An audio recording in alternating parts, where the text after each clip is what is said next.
Okay, so I better wrap the show up. What I'm doing tonight is carrying along with the idea of triggers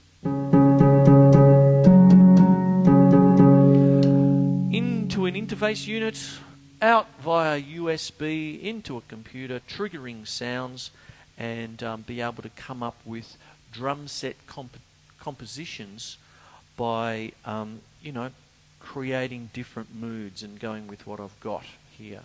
Now, what I've done is I've actually kept it fairly simple.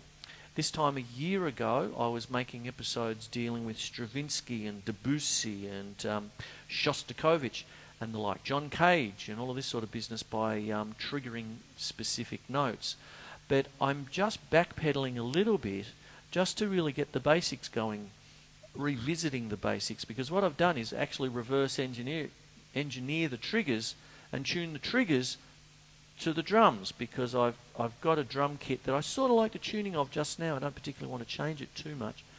And I've got an F sharp minor arpeggio there and an F sharp Phrygian mode over here on my piccolos.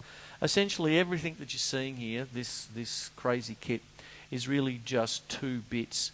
There's my normal drum kit here. Okay, when you really look at it, it really is just a normal. I can see the 5-piece drum kit in here, but I've just got an extra tom up here and an extra floor tom down there.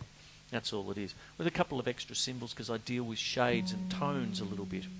Over here is my classical side multi-percussion setup sort of thing, and when I'm thinking more the classical side of things. So these could not just be piccolo toms, they could be roto toms, good old roto toms from the 70s and 80s, or they could be an octopad that you've got on your left hand side, whatever you want it to be, and you can do stuff to your heart's content there.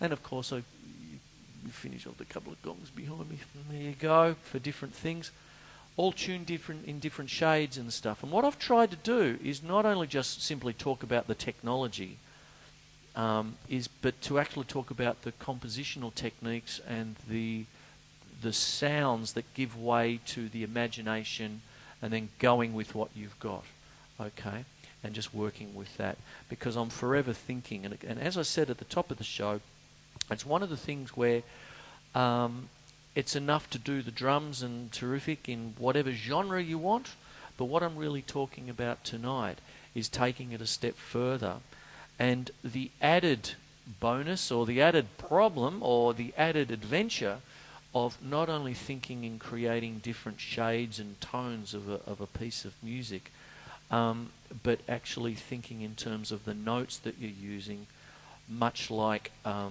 songwriter would write a song in a certain key, or a musician would play or create a guitar solo or whatever it might be in a certain key and follow the chords, sort of thing. And on it goes like that. So you're drawing in a lot more than just, well, just play us a rock beat, as much as I love a rock beat. That's what got me started in the first place, and all that sort of business.